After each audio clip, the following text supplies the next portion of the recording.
Hey, good morning, everybody. How you doing? Jazz Shepherd here. I just wanted to share a few thoughts with you this morning. Uh, I think people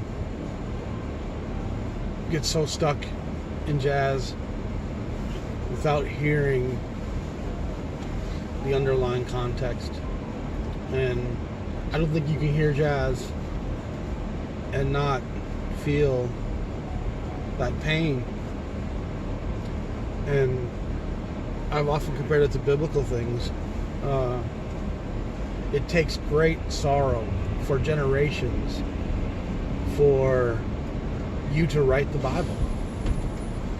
It takes a man that's not free to quantify what freedom is.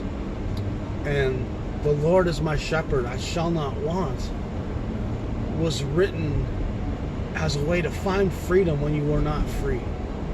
You found freedom in those words, those hopes, those dreams. And the greatest art comes from the greatest tyranny and the greatest oppression. And it takes momentous, titanic forces to unleash that deep inner soul of a man and to waken him from the slumber of his day-to-day grind and his ritual and his tradition, and to have him be so in a place of pain and sorrow that he can express it in a new great art. And it's just so hard, I think, at times for any of us to step into the mind and the experience of these black men in the Depression. And we forget that most of these guys who were men in the 50s, they were kids in one of the worst decades in American history. And if you think it was tough for white people during the Depression, the history of the African American in the Depression is much bleaker. And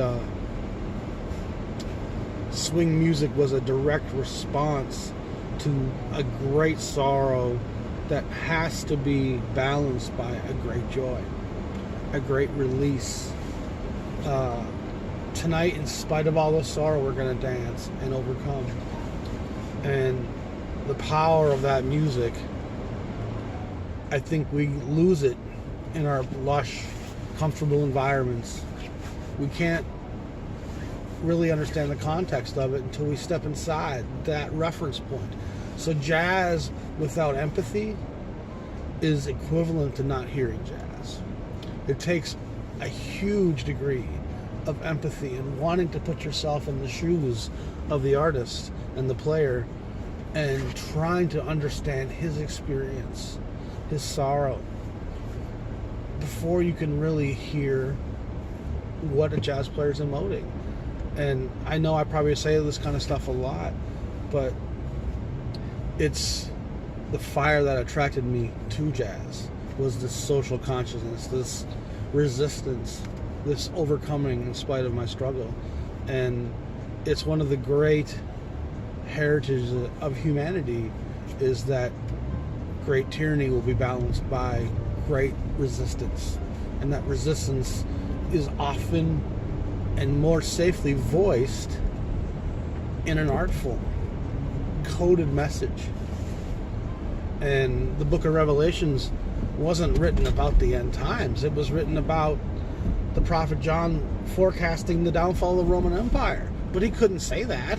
He can't write in exile, fuck you Romans. You know what I'm saying? He's got to write this coded message and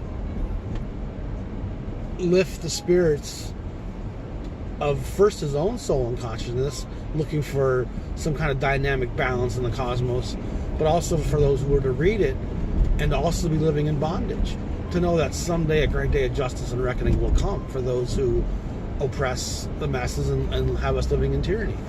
And boy, jazz, when you actually take the time to feel the experience of a 23-year-old black man in America in 1954, and just the day-to-day struggle and grind,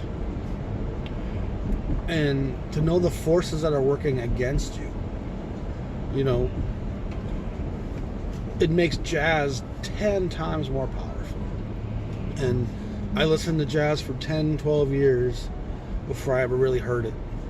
And it was when I started to grasp the social and economic constructs that these artists who made this music lived in, and really started to put it into the correlation of the greater time frame of the human existence, you know. And then when you start to compare it against the Bible, you know, the children of the Old Testament, the children of Israel, were a very oppressed people. And that voice of freedom, that voice of resistance against captivity, enslavement, has rung out through millennia. 2,000 years later, we have half the planet still thinking this is the greatest thing ever. And jazz has that same context. It has that same spirituality. It has that same ability to uplift those in bondage. You know what I mean? And it makes my chains and my limitations seem much smaller, you know? And I'm never going to stop being evangelical about getting this message across, because it's so the essence of the music, and it's so much the point and the meaning. And if we listen to it without feeling the pain of what sparked it and what inspired it, we're not really catching the story. We're missing the code. And the code is spoken very loudly from Armstrong all the way into the Free Cats. And the code is, you will not defeat us. You will not keep us in captivity. We will find freedom in spite of you. And when I pick up my horn, I'm going to say, the Lord is my shepherd, I shall not want. I'm going to find a way to defy you, and tonight we're going to dance in spite of you. And that's what freedom looks like. When you can dance in your captor's sacred ground and almost spite him with your lack of spirit being broken. That's powerful. That's powerful. And so let's never forget the context of what jazz is. It's resistance, freedom music.